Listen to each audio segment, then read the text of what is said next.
All right, let's continue with our rolling coverage now on the looming G20 Summit, and let's expand further on these discussions. We talk now to the lead expert on support to African countries on credit ratings agencies, Dr. Misheck Mutize, and we're also joined by senior G20 policy lead, Dr. Mzwanele Ntshwanti.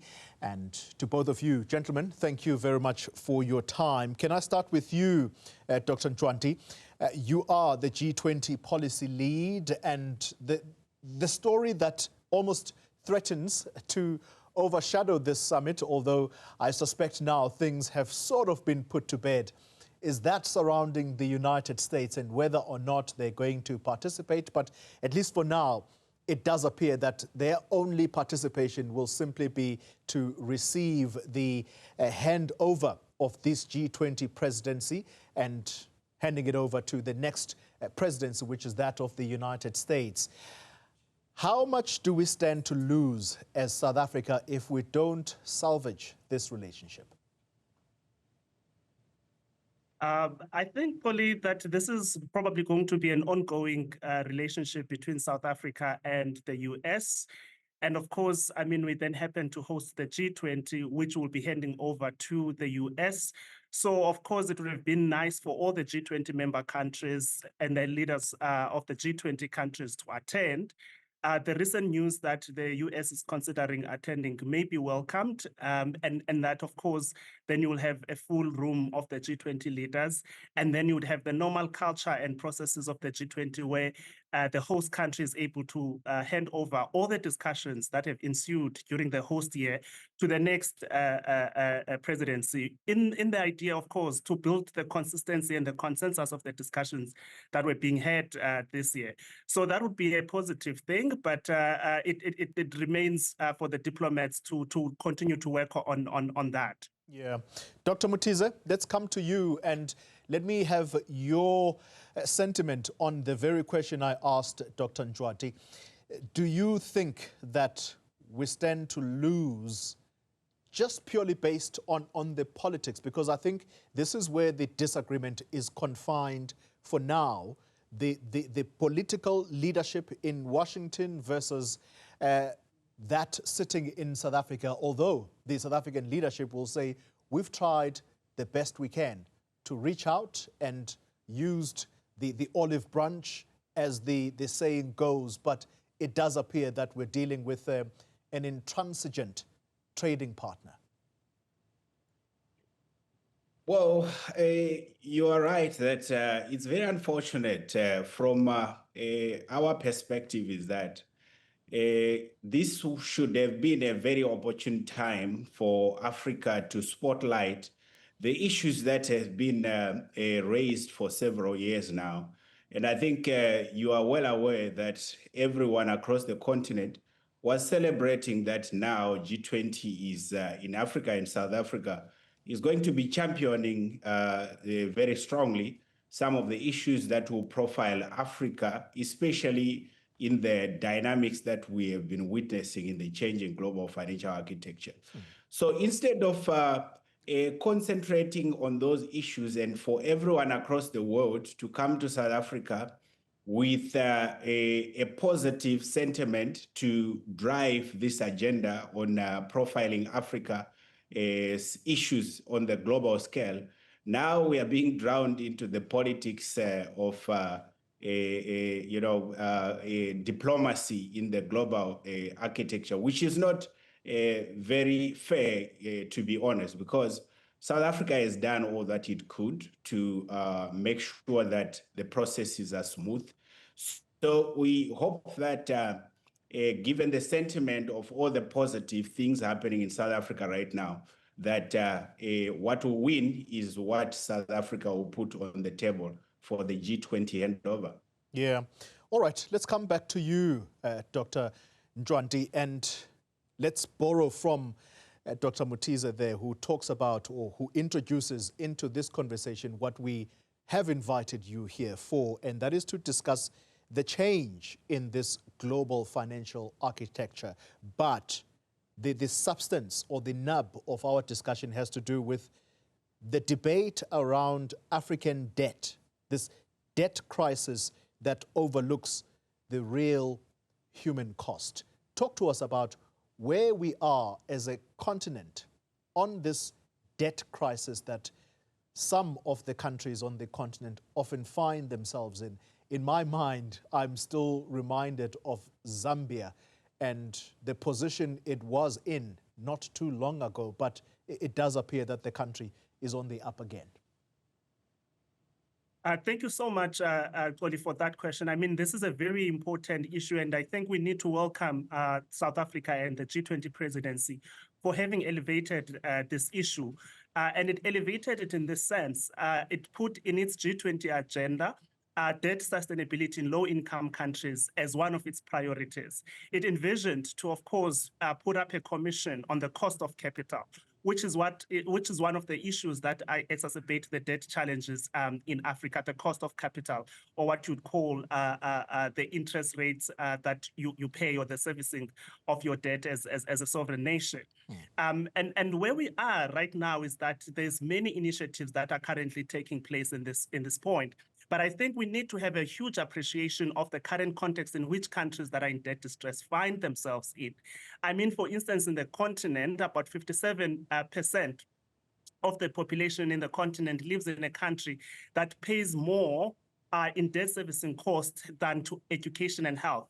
And like you're making the example about Zambia, they spent during the times that they were going through their debt restructuring over 45% of their revenue in servicing debt. And of course, that means the developmental crisis in Africa has been then exacerbated as a result of this. You have other countries as well, Ethiopia, Ghana, Chad.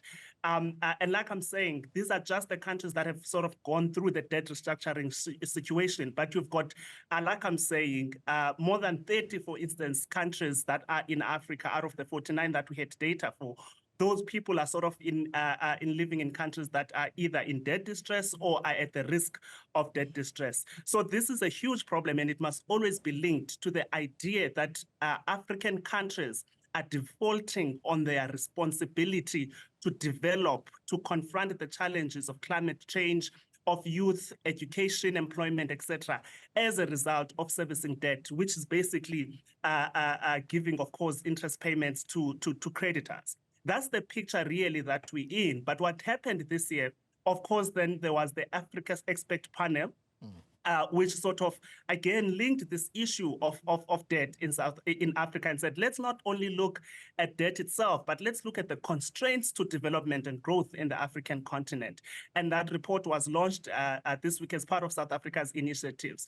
For the first time, we had also a historic ministerial declaration on debt, which again was elevating the issue to say we can hear that countries are defaulting on development as a result of servicing debt, and then putting measures in place. So, I mean, many have criticized the G20's common framework, which is the only mechanism really that is currently being applied to sort of elevate debt burdens in sovereign countries that are facing this challenge. Because, of course, it takes too long, like the case you were citing of Zambia. It's not transparent. There's no full participation of creditors. And for those many years, it takes long as well. For those many years, then the countries are indeed defaulting on this idea of development that we are highlighting here.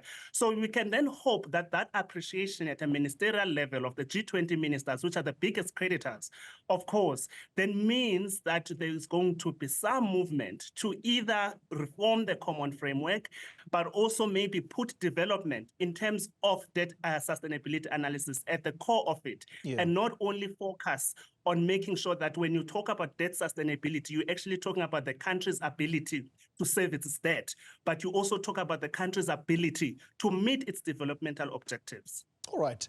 Dr. Mutize, I know your expertise are in the area of credit ratings agencies. We're going to talk about that in a moment, but there is a research paper that was put together by the Institute for Economic Justice, and I think they best encapsulate where this debt originate for Africa. And I want to extrapolate from that document. They say Africa has a long and painful history with debt, which began in the 1980s, primarily due to inherited colonial debt, oil shocks, rising poverty levels, and political instability. Is it fair for African countries today, knowing that this is debt that was incurred during the colonial era, and perhaps in the case of South Africa, not only colonial era, but the apartheid era, and you combine those years, it's 300 years of subjugation of a black population. And now you have a black government that takes over and it must deal with this crushing debt burden. Is that fair? Certainly, the short answer would be it's very unfair, because you are starting a race, from 3 or 4 steps behind, or even more than that. And here, the issue is not the amount of debt inherited. The issue is on the architecture within which that debt is inherited. Because it's not the amounts that per se, if we are to argue based on the amounts itself, the argument will not be weighty. But it's about the obligation, the burden that those small amounts come with. So having been introduced into this unfair and unjust architecture, which Africa has not been part of from the beginning, then you have a lot of risk perception that drives and justifies this burden of interest. So for your information, to put it into perspective, as we speak now, we only have around about 5% of African countries that has got a debt to GDP ratio of above 100 to GDP. And those countries are paying what my colleague have mentioned, a very significant amount of their fiscus to the tune of over 40% of their revenue towards servicing debt. When you compare to other countries, the US itself is close to 250% of GDP, but it borrows at a very small interest rate. So into this architecture that we are talking about Africa that came into the financing for development space with a lot of disadvantages, which means it needs a lot of concessions. It needs a lot of support to be able to access financing to support its development and as well as a young population. Yeah. But the architecture does not support this kind of need that is existing. All it does is to blame these countries for not managing the fiscus well. Of course, there are some areas that needs to be improved, but it's a fact that the architecture is not working for Africa. Dr. Ntshwanti, let's wind up the discussion then. Quickly talk to us about the role of ratings agencies. I know not too long ago there was a discussion about perhaps creating a ratings agency for Africa, so that the countries of Africa are basically judged by a ratings agency that originates here, because these ratings agencies that operate in the space right now, they sit somewhere in the Western countries. Have they been fair in the execution of their work, particularly towards Africa? That's also a very important discussion, and that's part of the things I think the South African government tried to put on the agenda this year. So there's a lot of research on this, Xoli, which indicates, in fact, exactly the point you are making now about geography, location of the credit rating agencies. So most of them are based, of course, in New York and in London. You have the Paris Club, which basically are also the big multilateral creditors. So in that case, we have a situation where countries or the bias, the credit rating bias, there's sufficient research that proves this idea, where you obviously look at African countries and you think that they have a higher risk premium for instance, on this idea that Dr. Misheck is talking about of the global financial architecture, you have a situation as a result of the elevated risk premium for African countries, that African countries borrow at more than 9% relative to, of course, countries in Asia, Latin America, Europe, and North America. They borrow at a cost of like maybe 1 to 5% interest rate. You also have a huge decrease in concessional financing from in the last 10 years from 28% to about 6%. Again, it's this idea of elevating the risk premium for African countries, thinking that there is no hope for developmental prospects, and you talk of an idea of projects that are not bankable, and therefore the risk premium is high for you to invest in Africa. So I think the work that they are doing, Mutize and other colleagues, is to, of course, saying that we are going to establish an African credit rating agency. Again, another important thing about this is that a public one, because again, most credit rating agencies are not public. They've got interests that they advance themselves.